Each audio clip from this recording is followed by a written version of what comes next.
Welcome back into the Percussive Art Society Georgia Chapter interview series. Hopefully you've all been with us for a while and you know we're talking to all the percussionists in the state that we can, the professors, the performers, everybody in between. And as usual, before we jump in, I do want to remind you, if you're not active in PAS right now, please take a moment to sign up or reactivate your membership to be part of this community. When you sign up for PAS as a whole, it really helps our chapter and help us put on future events. So without further ado, I'm going to introduce our guest today, very special, somebody that we're talking to. Many of you will know his name already. We have the one and only Mr. Timothy Adams at UGA. How are you today? I'm doing great, man. Thank you for having me.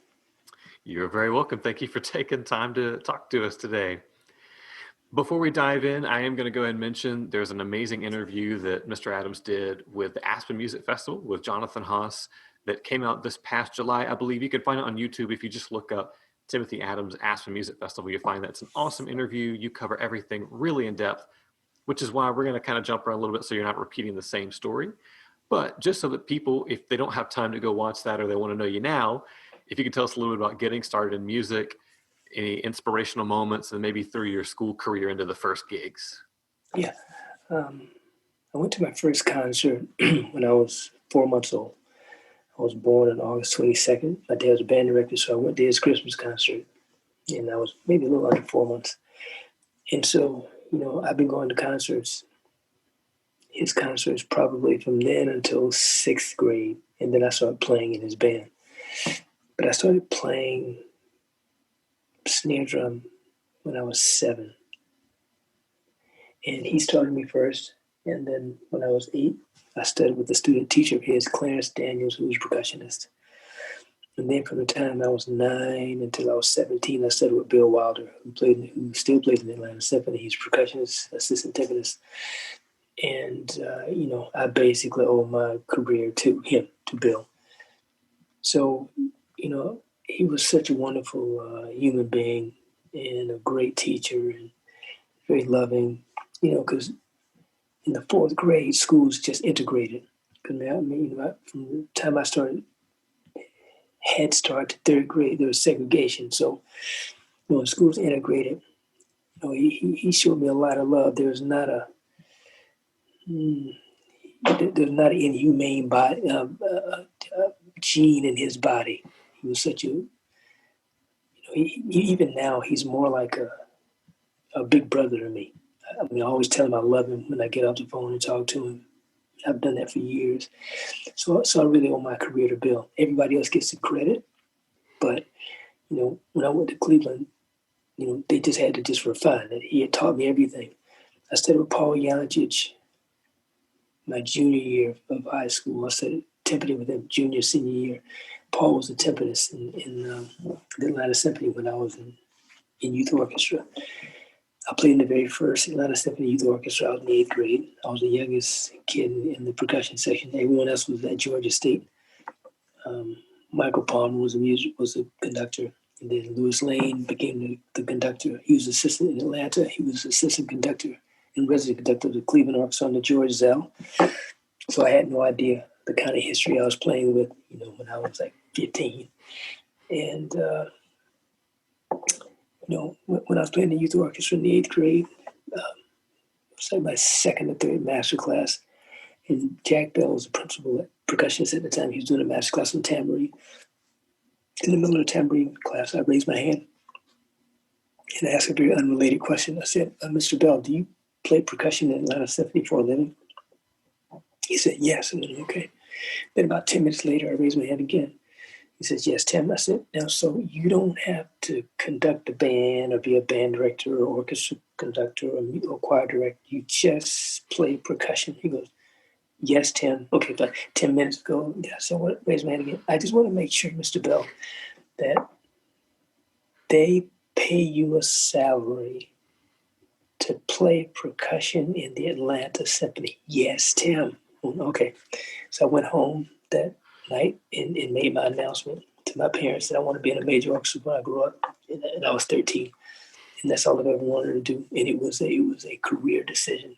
It wasn't like the music spoke to me any stronger than popular music at the time or gospel music or jazz or whatever I was listening to. It's just that, I needed a career path, and my family, the Adams family, is very much like that. You know, if we would have a family reunion, we'd go to church on Sunday, and then we'd have a health fair because we had like 6 doctors and 5 dentists, and everybody went to college. We had 140 people, 120 went to college. Half of them had masters and doctorates. So it was just a part of how I was raised. I'm second. They're like, no, so Tim, what college do you want to go to? Man, I want to play baseball, but that doesn't work well. So that just gives you an idea of how I was wired. So I was looking for my path as early as 13, and once I found it, that was it. So once I decided that I wanted to be an orchestra musician, all of my decision was based on that. And so I think my sophomore year of high school, Jack Bell recommended that I write percussionists and timpanists in different parts of the country in music schools to just communicate with them and ask them about their program. So I wrote Jack Moore in Minnesota. I wrote Big Firth. I wrote Lloyd Duff. I wrote John Beck. I wrote George Gaber. And Jerry Carlos. So all the schools that I wanted to audition for, I wrote the percussionists. So the summer before my senior year, my dad and I drove to NEC, CIM, Curtis, Eastman, and IU. And we met the admissions people, but then the only percussionists we were able to meet was George Gabriel at IU. He's a very nice guy, but I was kind of put off by him, because I told him I wanted to be a timpanist, and he says, "Oh, I thought you wanted to be a drum set player." I'm like, well, that's racist. But so I'm like, I don't think I want to go there. Although I did audition there, and John Beck was nice, but Mr. Duff invited me to his house, my dad and I, and we had tea and coffee and cake, and it was just beautiful. He asked me what I wanted to do. I said, I want to be a timpanist. He goes, "Great, this is what you do. To play these pieces, don't play these pieces." I left that house and like, Dad, I want to study with him. So Bill and I decided I would audition at 2 places. IU, because IU had everything I wanted. I played jazz band in school. I played in marching band. I was teaching band camps.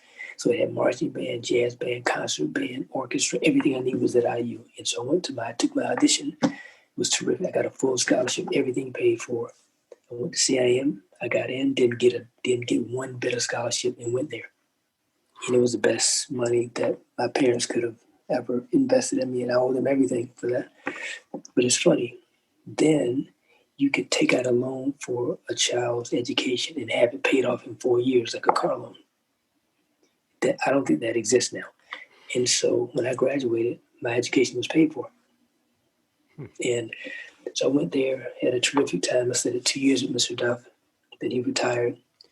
I studied 1 year with Richard Weiner, and then 1 year with Paul Yancic. And at CIM, and it's still the only place in the country that you can have a percussion degree or timpani degree. You can focus on one or the other. So the way it works is if you're a timpani major, you take your first year in your major, second year in your minor, and the last 2 years of your major. So I wanted to be a timpanist, so I would be my first year with Duff, second year with Weiner, and last 2 with Duff. But I knew Mr. Duff was going to retire. So I asked, after my first year, I said, Mr. Duff, in being respectful, Mr. Duff, should I study with you next year? He said yes. And that let me know that he was going to retire. So I studied my first, that's why I had 2 years with him. A year with Rich Weiner, then a year with Paul, because Paul became the timpani of the Cleveland Orchestra in 1981. And I always joke that he followed me to Cleveland because he just couldn't be without me. So we always laugh about that. And so when I graduated, I started a rock band with Andy Kubashevsky, Tom Freer, a band called the Exotic Birds. I was president of the student body, and I was looking for like a DJ or something for the Halloween party. And Andy said, "Why don't we start a band?" I'm like, "What are we going to play?" He said, "Well, why don't you play keyboards because you've taken the most, piano class." So I took 3 years of keyboard. so I could gig because my teacher said, why don't you continue? So, if you play in an orchestra, you can play Dance of the Sugar Plum Fairies and Nutcracker. And they don't have to hire anybody. I'm like, okay, that sounds good. Because it's funny because about 3 years later, I played Access Society with Atlanta with the Cleveland Orchestra. They hired me to play keyboards. So it actually ended up working out for me that I had that skill. So I played keyboards. Andy played guitar. He could play two strings, so that was enough. And then Tom did not play drum set, but now he does. And we wrote like three weird tunes, but these tunes had like a 45-minute percussion jam. So we could play no problem. That was the first gig. And then all of a sudden, it just took off. We wrote, by the time we broke up, 3 years later, we had 40 tunes, all originals. And I played bass guitar and keys and sang. And each one of us had a percussion set up. So we'd have drum jams, and we could play for 3 hours, no problem. And so we had a video on MTV and VH1, and our manager was Michael Jackson's assistant manager. In our video would always play before Thriller. So we're doing it. I quit. I quit like working some music, and I was a rock musician. I did a lot of studio work, played percussion, drums. I sang a lot of jingles. I mean, my voice was okay, but I could sing in tune, and I had good rhythm. And singers can sing, but sometimes they don't have those two things. So I was a good one-stop shop. They could save money with me because I could play drums, then I play percussion, then I would sing, and I'd be in the studio 8 or 10 hours a day. And it was really great. I loved it. That's when I felt like I really used my education because I used everything in a 10-hour span. I played like drums, then I played tambourine, Glock, cymbals, snare drum, then I would sing, then I'd go back and do different combinations. So that was really fantastic. And then my senior year, I auditioned for the Kansas Symphony and got it. So I became the timpanist there. And I was doing it 2 years out of school. Then the band broke up. Then I went back to graduate school in January. Went to Tanglewood the summer before. And then I got back into orchestra music. And then went back to graduate school. And then in a year and a half, I took 13 auditions. And then I won number 13. And that was in the Florida Philharmonic. I played there for 4 years. When I was in Florida, I taught at 3 high schools, wrote 3 books, 3 marching books, and a drum corps. So I was hustling. I played in the orchestra. I taught Florida Wave drum bugle corps, and I taught 3 high schools. And the reason I did all that because I figured I don't need to be on unemployment if I can work. And I ended up doing extremely well. Then so I was there for 4 years. Then I got a job in Indianapolis Symphony. I was there for 4 years. And while there, I played a lot of drums. I had a really good quartet, and I was going to quit, become a jazz musician. And then my dad taught me out of that. He's taught me how to not leave 2 of my jobs. And then after 4 years, I got the job in the Pittsburgh Symphony. I played there for 15 years. And then after 15 years, I quit. And then I moved to Tucson for a year. And I was going to start a percussion school. And I had the faculty was going to be in Dugu Chancellor, was going to teach drum set. Taku was going to, Corano was going to teach percussion. He plays Fleetwood Mac and Janet Jackson and Dr. Dre and Puffy and everybody. Bob Becker was going to teach and just be Bob Becker, and me, and Bob Van was going to teach marimba, and everybody agreed to do it. And so I was going to have each one of them come in every week, 1 week, and then the fourth week would be me. And it was all set. And so I was just trying to find a building, and then there was a job that opened up. There's a teaching job opening in Geneva, Switzerland. And so I knew my friend Bob was commuting from Rotterdam to Yale, back and forth.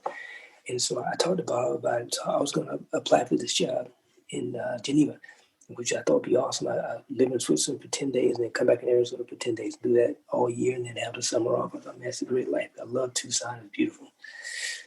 But then the Georgia job opened like suddenly. Tony McCutcheon left. The job opened in February. I auditioned in, it opened in February. I auditioned in March. April, I got it. I moved in August, and this is my 11th year. and that's the short of my career, just energy and the transition from the orchestra to UGA was I quit the job in January. I started teaching at UGA in August of 2010, and here we are. It's hard to believe that this is my 11th year. It's unbelievable. So transitioning to UGA was different. Not a lot, but I taught at a private school, and a private school is very, very different in terms of how you maneuver and how you get things done for a department. I walk up to the dean and I say, "Look, I just found a xylophone for 4,000. Can I buy it?" It's either yes or no. But at a big university, it's like I found out, for $4,000. Okay, I'll get back to you. Maybe 6 months later, they go, "Well, yes or no," and that's just the machine of a big university. So there's some adjustments I had to make. I had to make adjustments where I didn't have an entire studio of performance majors. I'd have 12 performance majors, and in UJ it would be minors, ed majors, therapy majors, and performance majors. And immediately I liked it because they weren't as anxiety ridden and amped up and a little bit crazy. Because when you performance major, you got a lot of them in one place. I was one. I mean, I was fairly, at least I thought I was normal. But in college, I did a lot of intramurals. I played all the intramural sports. So, and I stayed in a dorm. So I tried to stay away from musicians and being around everybody else. And so I know what it's like to be a little crazy. And all of a sudden, I got to UGA and it felt stable. So, I mean, I had a good time. And when I arrived, they bought a lot of gear. That was part of. I was able to negotiate that. So I ended up, teaching on what I had at the house, and it really helped motivate the students. And we've had good success there. Now my wife teaches there. She's been there with me for 6 years. We are the department, and Kim's a terrific musician. She played in the Tucson Symphony for 9 years and taught at the University of Arizona. So we have a good partnership. In terms of how we work and the students, and we all get along well, and it's great. I mean, I have a lot of latitude to be creative, and I really can't complain. I mean, I could, but no one will listen. I mean, I really can't complain, and I think that's the short of it. I think if there's any challenges, is that it's difficult to make maneuvers quickly in terms of gear or for finding funds for guest artists because it's a terrific music school, but the university as a whole, we're not really the focus. I mean, we're one of 30 schools in Franklin College and well respected. So it's not like I teach at the University of Michigan, and the music department has its own music school. There's autonomy there. So when you're part of a big system, you just do the best you can with what you have, and it's great. But that's the only thing I say I would if I want to complain about something. But even then, I figured out how to maneuver. I found ways to help with TAs. So when you have a job and you want to make it the way you want to make it, you figure it out. You be creative, and you work with what you have, and it's a blessing to be working. I mean, especially now. Oh yeah. So that's sort of maybe the 10-15 minute version of it. Is that good? That's perfect. Like I said, for anybody who wants to hear some of the more in between that interview, I think it's well over an hour, and you go really in depth into each one of these pieces, which I think this leads really well. One thing I wanted to ask you about, and this comes a lot from your career arc, is diversity. I mean, going from teaching drum lines and playing that kind of group, and then doing the exotic birds thing and playing in symphonies and teaching in a school, and then even talking about enjoying the mixture of ed majors, performance majors, therapy majors, all that kind of good stuff. it seems like you've built so much of your life around diversity as a musician. Yeah. I think diversity as a person. And if we're going to make this a little bit more serious for, and I know this year more than ever, it seems like diversity is finally being addressed a little bit in the world. I know Oh, yeah. PAS had an awesome initiative kind of early in the year with all the Diversity Alliance videos and posts and everything. I just want to open up, if you want to talk a little bit about your view as diversity as a person and diversity as a musician, and how those have kind of intertwined in your life. Well, it's very interesting. When you grow up Black in America, you have a particular way that you live by default, and it's something that a person that's white just can't understand. Regardless of my success that I've had and having, it's a blessing. But I still worry about getting home. I mean, when George Floyd got killed, I talked to my friends on the phone, Zoom. We'd be crying, man, because I've had an extremely successful career and still have a very extremely successful career. But I always hope I get home. I mean, the average white man does not have to worry about that. You don't have to worry about it if you get stopped for anything. Depending on the cops' mood, they might shoot you. So it doesn't matter who I am, though that's real. And I've been stopped many times in my life for just no reason. So it's really a real tricky juggle. I mean, in Pittsburgh, I was there for 15 years, and I wore a suit every day to work for 28 years. And I get on the elevator, and I'd have more of my person than a person's mortgage. And I would get on the elevator, and a white woman would grab her purse and get in the corner. I'm like, she doesn't have enough money for me to be concerned with her. It's like, it's unbelievable. And I'm thinking, lady, my watch costs more than your car. Why would I be concerned about doing anything to you? But I encountered that a couple of times a week for 15 years. And when I would come to concerts, I would park my car, a BMW, and someone would ask me to park their car. That happened at least once a month.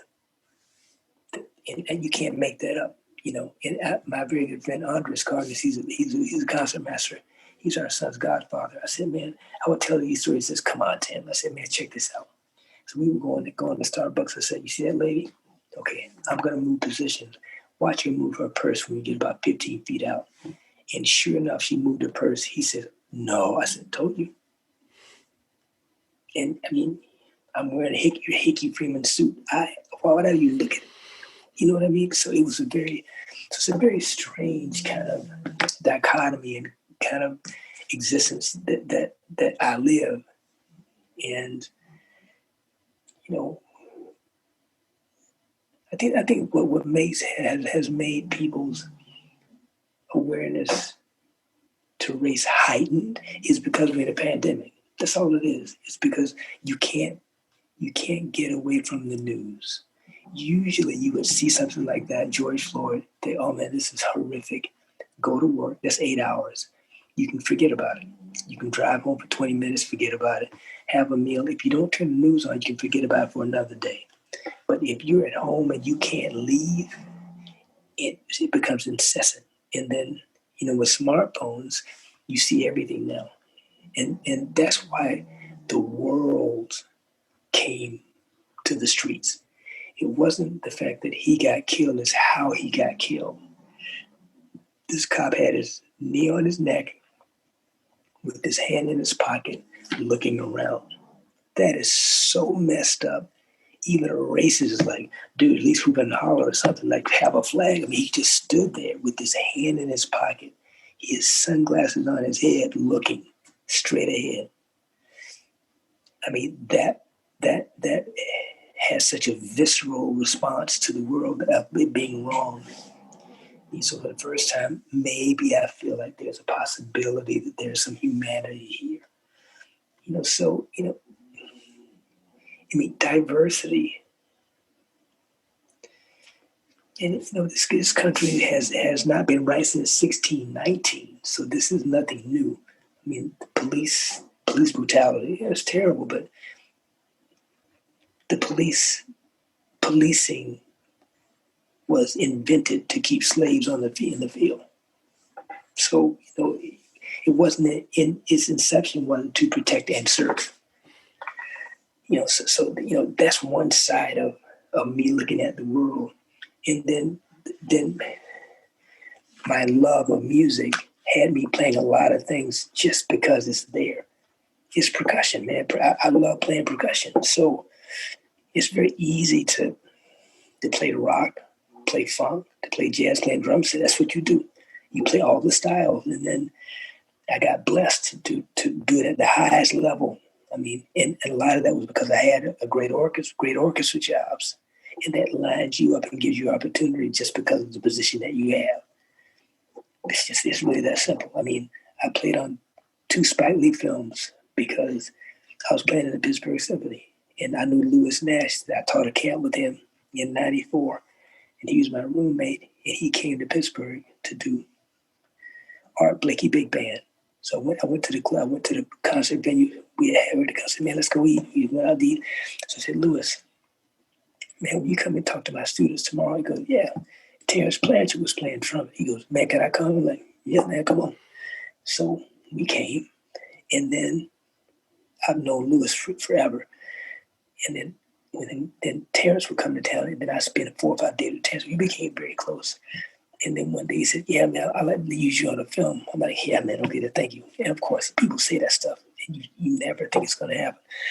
So I was outside on my birthday, one of my buddies, he's a great griller. So I said, man, can you make me some ribs? So we were out chilling, eating. I forgot what birthday it was. And my phone rings, and it's Terrence.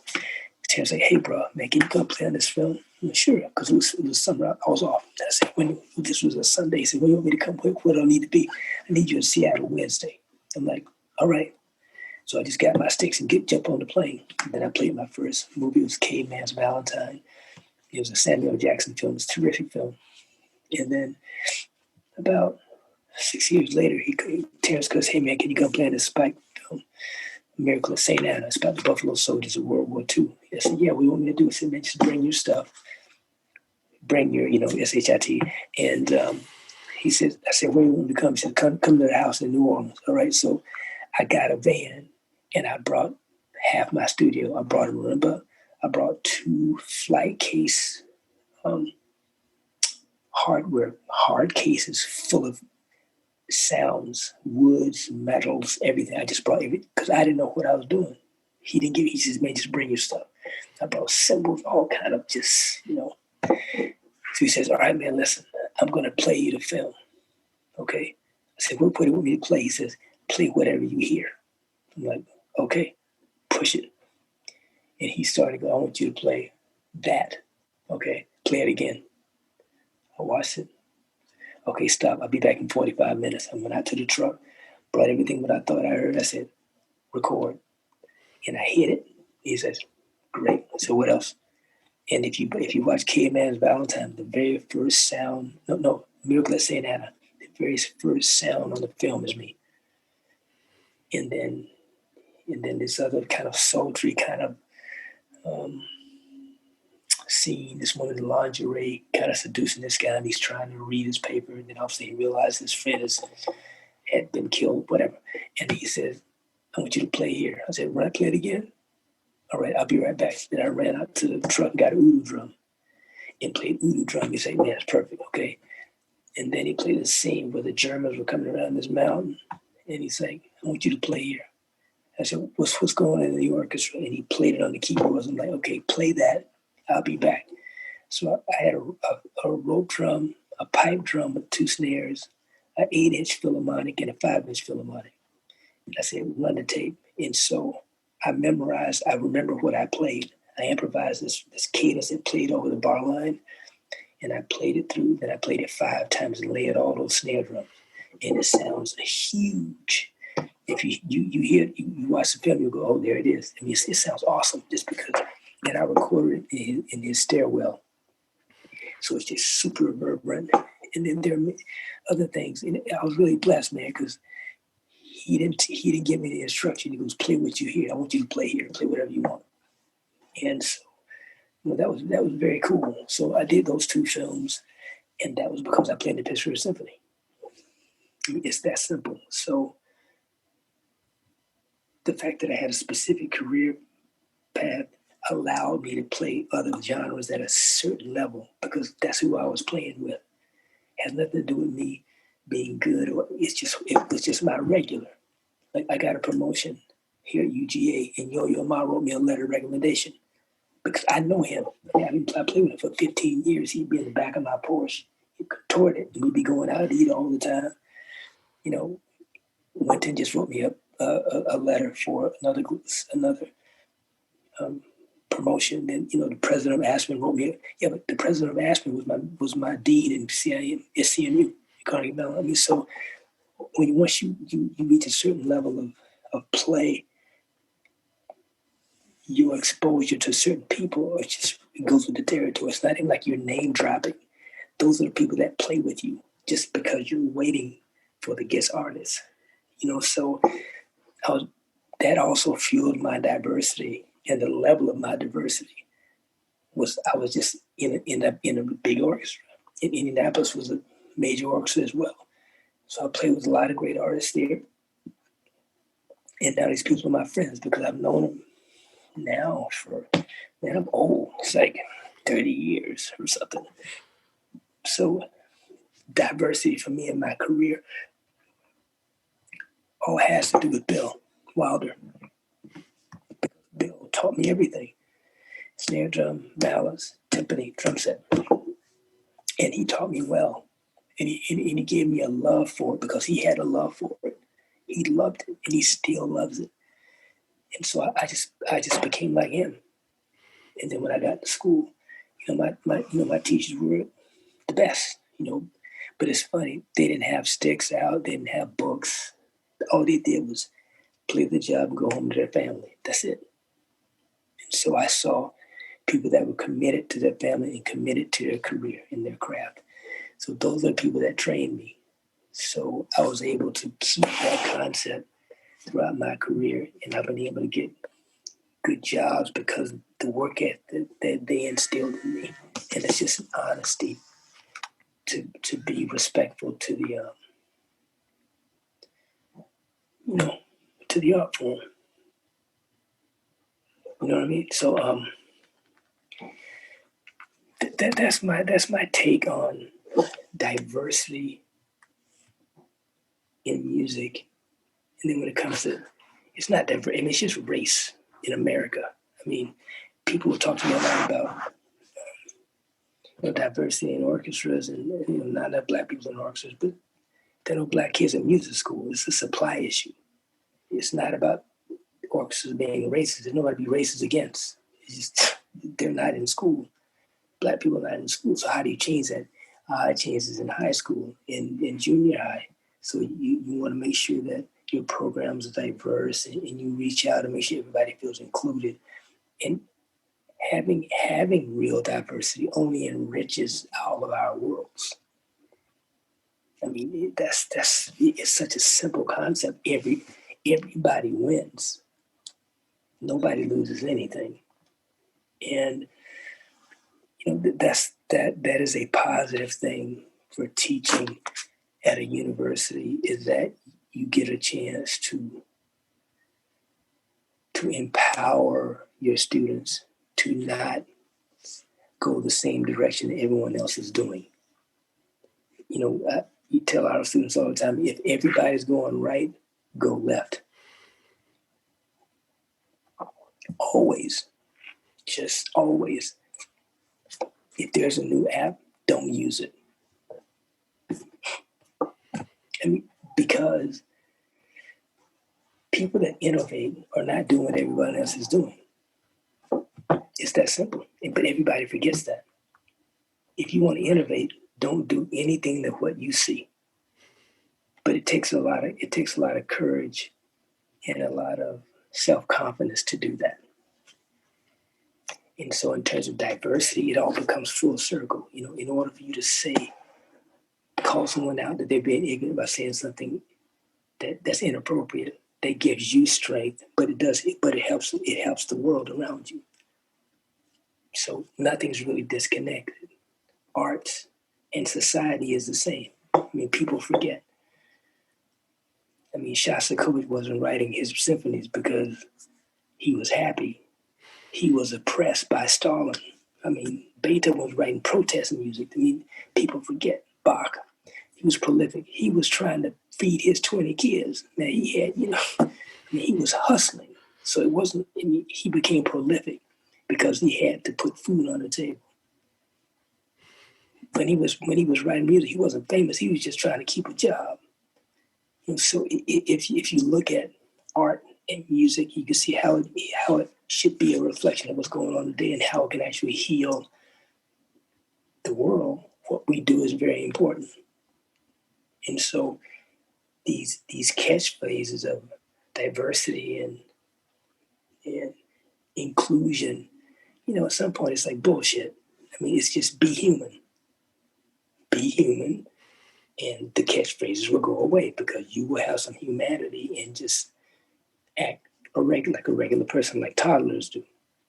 Toddlers, all they do, they deal. Their one issue, their one concept is love. That's it. They don't know anything but love until their parents teach them some insanity. I'm not sure if I digress, but I think it's all so connected that you cannot separate them. Absolutely. I Everything mean, you said, fantastic. I love the fact that you are in a position where you're influencing. I mean, if you had to guess how many students you've had so far in your 10 years at UGA, what are we looking at? A couple of hundred? probably I'll be conservative.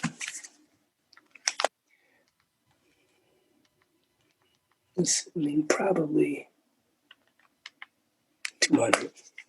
So 200 people that Probably. you've influenced to be a certain way, who then can spread that to other people. And I know even in Georgia, if you look down a list of collegiate professors and even high school professional instructors, so many of them in the last 10 years graduated from UGA. So you get to take all of the great insights you have from your life and your ideas, kind of spread them to people. And fingers crossed, we wake up in 20 years and it's a little bit prettier outside. Yeah, man. My dad was a band director for 36 years. My mom was a principal. And my dad, I think about him every single day. And he's still alive. He's 86. I think about him every day I walk in to teach. He says, son, you teach life, not music. Do you understand? I said, yeah, Dad, I understand. Son, teach life, not music. He said it to me every day for years and years and years. And so, that's my impetus to teach. You teach life, not music. You try to inspire somebody to be better than they are. The drums, playing the drums are easy. It's like you want to teach a monkey a trick, give the monkey enough bananas, they'll figure it out. Playing a role is not that you practice a role correctly, you will have a good role. If you play slowly enough on mallet, you will not miss notes. It's just not that deep. It's just not. I'm sorry. It's just not. I didn't say it was easy, but it's not. It's not difficult. It's time spent. What's difficult is to be human and have some compassion and sensitivity. That's hard because you have craziness all around you. But the beautiful thing about staying in the practice room, it makes you address yourself. So it makes you address your humanity. So you come out of practice from a better person. The students that I teach that practice the most, they change the most. Their person changes. And that's a beautiful thing to watch. And all you have to do is stay in the practice room. It's really that simple. Because it gives you a standard in your playing in music, which gives you a standard in life. That's how I was taught. So it's not that difficult.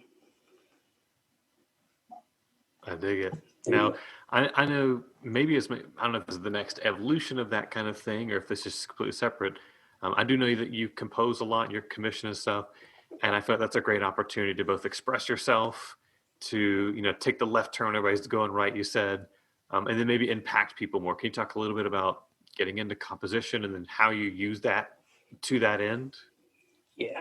Well, the composition is because I'm 59 and my child is 4. I got to make some money.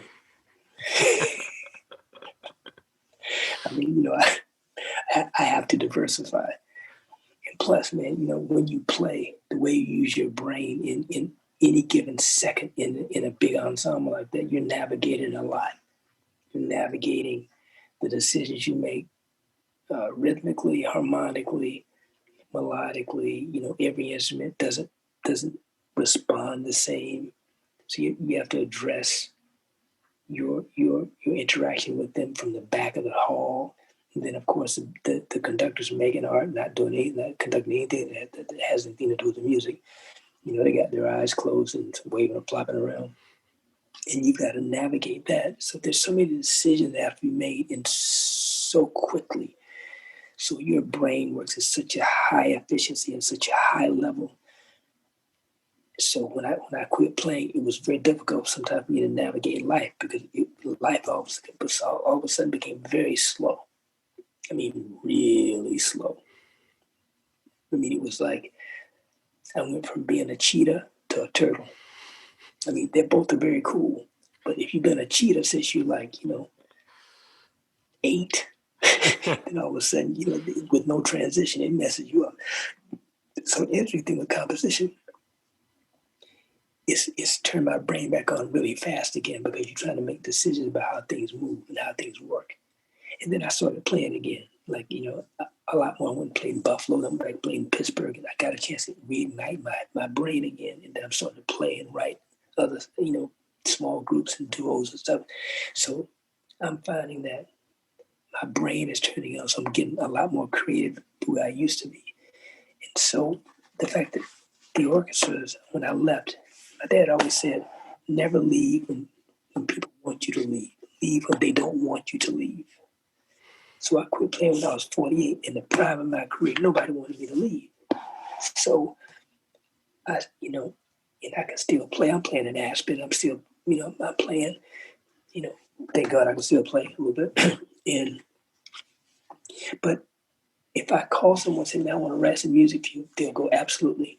And that's because I was always respectful to people, regardless of the position that I had. And I was never arrogant. I was never, I couldn't be arrogant. I never had the latitude or the luxury to be arrogant as a principal player for major orchestra, primarily because I was black. Because when I leave the hall, I'm just another brother on the street. When I walk in the concert hall, I'm revered. I played Carnegie Hall 30 times. I played all over Europe 30 times. Terrific. I leave Carnegie Hall. I may not be able to get a cab. But I leave Musik around in Vienna, and I'm respected because it's Europe. They've always respected black musicians, So it's a very interesting kind of. What was I talking about? Because I got. Well, we're talking a little bit about the composition stuff, and then Yeah. So having that kind of motivation and inspiration, and having people respect you, it has given me opportunities. Like I called the resident conductor of the used to be in Pittsburgh. He's the music director of the Erie Philharmonic. And I was saying, Dan, man, I really want to write music and put the African American diaspora in that space, in the orchestra space. I mean, I played 28 years and played like 4 black composers, which is insane because there are tons of them, but they just want to play. And I said, man, I want to be that guy. I want to write about, Harriet Tubman, Martin Luther King, all the great people that changed the world for everyone. And I was just talking to him. He said, man, I'll commission you. I went, okay. So I'm writing a piece for the Erie Philharmonic and Blue Water Chamber Orchestra, Spring 22, piece about Harriet Tubman. So I reached out to Spano in Atlanta, and I just sent an email. Next day, he goes, email back. I told him I want to write something for the ASO. And then I was doing the interview with Alan Fletcher, president of Aspen. And he told me in the interview, he says, yes, we're going to commission Tim a piece for the Aspen Music Festival Orchestra and Atlanta Symphony. I thought, oh, okay. So I'm writing a piece for them on Martin Luther King. Then I'll write a piece for Josh Jones. He's a new principal percussionist of the Kansas City Symphony. I'm going to write him a piece for the Kansas City Symphony. And, and before COVID, I was getting ready to write a triple concerto for the percussion to the Buffalo Philharmonic and principal percussion, timpanists in the Houston Symphony. I'm writing a concerto for him as well. And so, I want to spend the rest of my life writing And you have to be naive to think that what you do as an artist will change society. But if you don't think in a naive way, you'll never try to make a difference. So, I figure I have 15 years, a little less. My son is 4. So, in the next 10, 11 years, he'll be driving. So, I figure I have 11 years to try to make this place a better place for him. And so, I'm committed. That is what I think I can do to move society, is to write something that continues to show what's going on, but then something that is healing as well. So compositionally, that's where I'm at. For big orchestras, I have 3-4 duos with different people. I'm also writing a bunch of percussion music. You'll start seeing stuff on Sabian and Zildjian and Pro website of multi-pieces I've written. I'm starting to write about things that are happening in society. Nate Lee and I wrote a piece about immigration that we played at PASIC. It was well received. It was beautiful. So I feel like musicians, and we encourage all of our students at UGA to write. We make them write a piece on every recital. And they're coming to start to think about, what's going on in society. It upsets them and say, man, we'll write about it. Write about it. On what? Anything. Every percussion instrument is a pitched instrument. It's just not marimba, xylophone, vibes, clock. No. If you hit a cymbal, it is a specific pitch. A specific pitch. And you change the implement, there are more pitches. And you change the volume, there are more pitches. So if you have 6 cymbals, you have 25, 30 different pitches. Then you have a conga, that is a pitch, depending on how you tune it. So what we have as percussionists is the most unbelievable set of instruments on the planet. It's like the coolest thing to be a percussionist. There's no way to be bored to be a percussionist. There's 2. I'm bored. Can you play the bandero? Like, really? And so that composition, that's what I'm doing, Andrew. And it's great because I can just play the bass drum, but with a super ball and a brush and put it through a flange. It's just like, it's endless. It's such a great medium that we have. And so, in terms of composition, I'm just writing ideas. And that's what I want to just spend the rest of my life doing. And I feel like I can do that as long as I'm breathing. As long as I can touch something, I can write something. So that's what I'm doing in terms of composition. Does that answer your question? Absolutely, you did. And I love that along the way, usually at the end, I kind of open the floor and I just say, what would you say to the young percussionists out there, the active percussionists? Well, I think every little snippet you've talked about could be some life advice for either a high school, college student, or professional. So I appreciate how much stuff you're giving out for free, information and ideas to people that, knowing you might have to pay $1,000 to go to a seminar and hear somebody tell you your inspiration. And so this has been a great chat already. And I don't think I mentioned this yet because you were talking about some of the performances you've done. Another thing people can do is they can easily Google you or YouTube your name in percussion. They will find you playing some of your own compositions. I believe the performance with Nate Lee might be on YouTube. He was our first guest here, and he talked about that too. So it's cool to hear both of you talk about that. So people can find you playing. And yeah, I hope you put it on YouTube. I have no idea now. Nate is, man,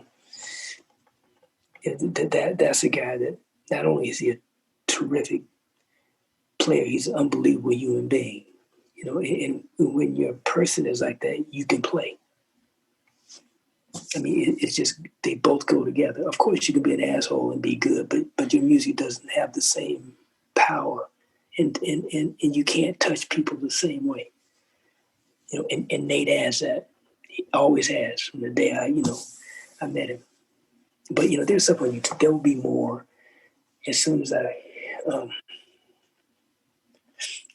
finish this percussion ensemble piece I'm writing for NYU and Ashland Percussion Ensemble. It's supposed to be premiered spring 21. I'm not sure if it's going to happen. But I'm writing the piece for 16 players. and it's called 846, and it's essentially George Floyd dying for 8 minutes and 46 seconds. That's what I'm writing, and I have 42 quotes in there. People saying things that because I did my research, I found 42 things that were said by people on the street and the police, and they all said to the piece. And so, it has kind of a ionization kind of feeling to it. But I mean, it's been hard to write, but I'm almost done. I mean, maybe by the end of November I'll be done. And then I started to do all these other things on Black Swamp and other websites to put the compositions out there. Awesome. Yeah, we're going to have links to as many things as possible. So again, people can find, because you're an artist for several companies. So you've got bits of information on the Black Swamp, on Pearl, Zildjian, Sabian, Freer Percussion, I For believe, as percussion, well. yeah, Sabian, because they're in collaboration with my 846 project. Mm-hmm. I asked Sabian and Zildjian to donate cymbals so I could write music, and Mapex and donated a jungle snare drum. Pearl, my company, and donated 3 congas and timba and bongos. So I'm using all of that stuff and together to show unity in the companies for the greater good. And even though that sounds cliche, but that's what it is. It is for the greater good. So I'm excited about it, and it gives. And we have to put positive energy out. We just have to, and it's very easy for us as percussionists. And, we are the beat of humanity, right? I mean, that's the beauty and the power of what we do. It's great. And I love what you said earlier is you can tell when people, if someone's a good person and they play, you can feel that in their music. Oh man. The same thing, if you feel a certain emotion and you play that way, you can feel it, as opposed to I'm playing fortissimo. That's very different than I'm playing angry. Of course. Of course. Yeah, I mean,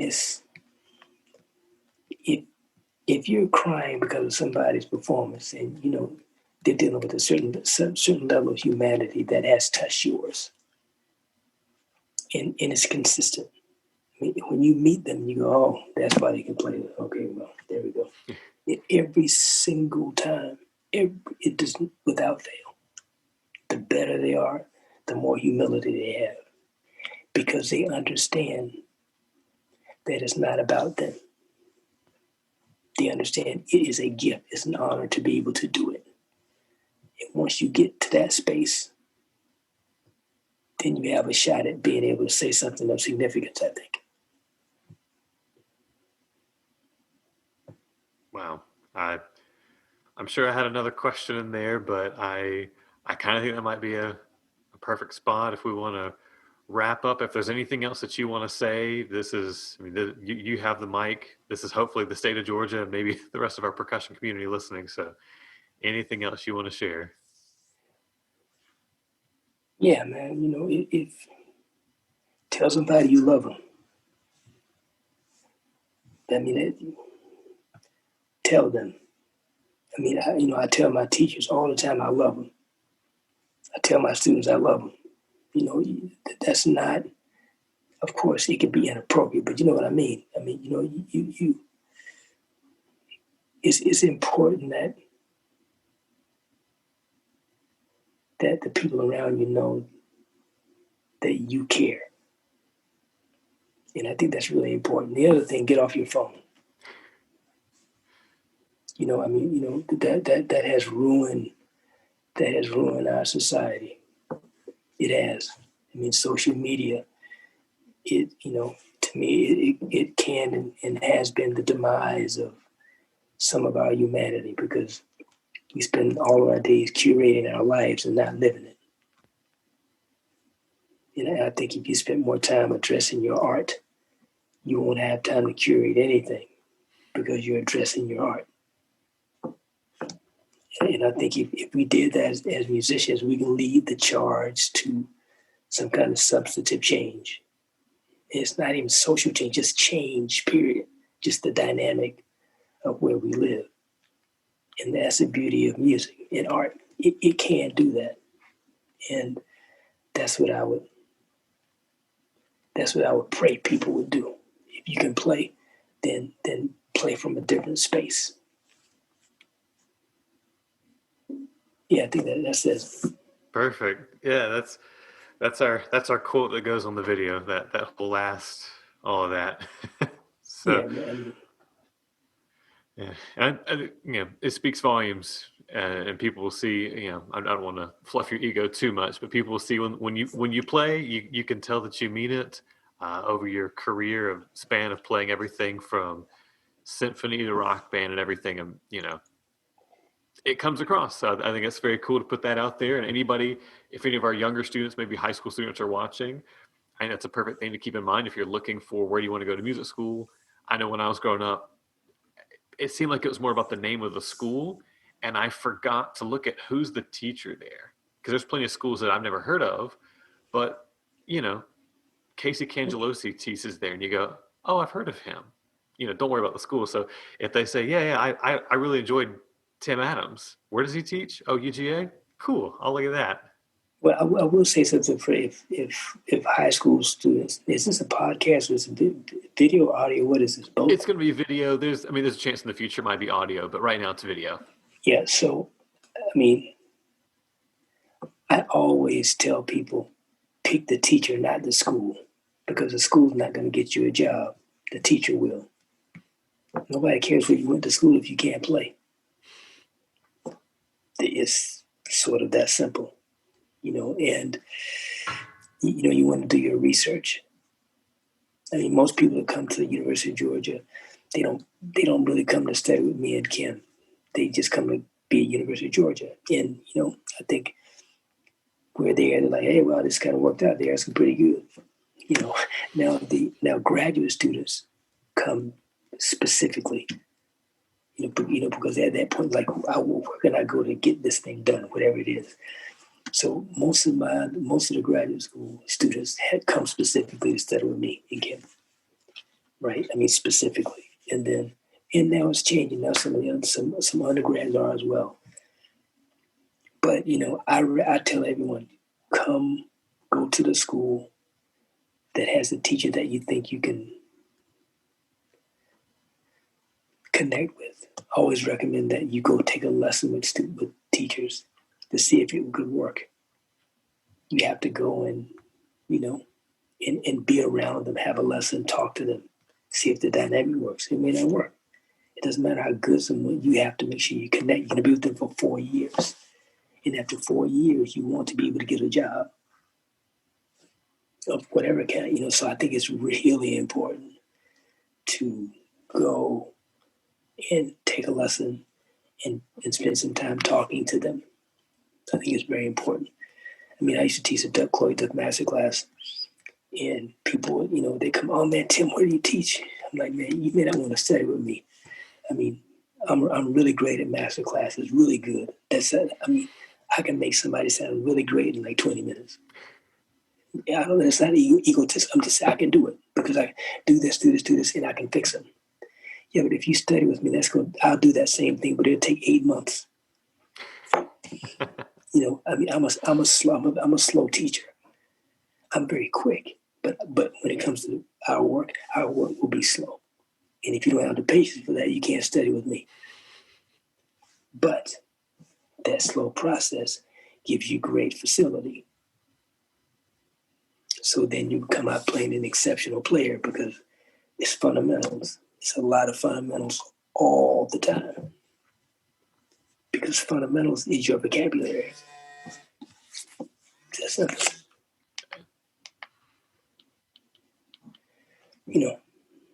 I hope that helped. It does. It does. And I'm realizing that if I don't actually wrap up the interview soon, I'm just going to keep asking you questions. It's going to be 3 a.m. before we know it. So I'll go ahead and stop it here. I do hope that as we go, after we talk to everybody, there will be maybe some roundtable type discussions in the Georgia community. So we'd love to have you back for another talk and maybe Anytime. even open up to our some of our people across Facebook and YouTube to ask you questions. So we'll definitely keep in Anytime. touch. And of course, everybody knows exactly where to find you now. We can only get so far away from our homes right now. So, I know. and again, we'll have links so everybody can find you, look you up, watch videos, all that kind of good stuff. Man, thank you so much for having me. Absolutely. Thank you for taking time to do this. I do want to give the spiel one more time before we close up for any of our viewers who are not PAS members. Join. I think this conversation is a big reason right Yes. now why to join, because the whole community of percussion people, particularly in Georgia, they're all great people. We all want to make music, compose, all that kind of good stuff. Join. That way, when we are able to be in person, we can have days of percussion, and the dues you pay help fund those kind of events that we have here. So Yes. sign up for that. Keep your eyes here wherever you're watching the video, because we're going to continue to have these talks with everybody. And of course, we'll hopefully come back to Mr. Adams in the future. Other than that, we'll go ahead and wrap up. Thank you again for your time. Everybody Man, thank watching, you. keep safe, keep practicing, and we'll all see you again soon. All right. Take care.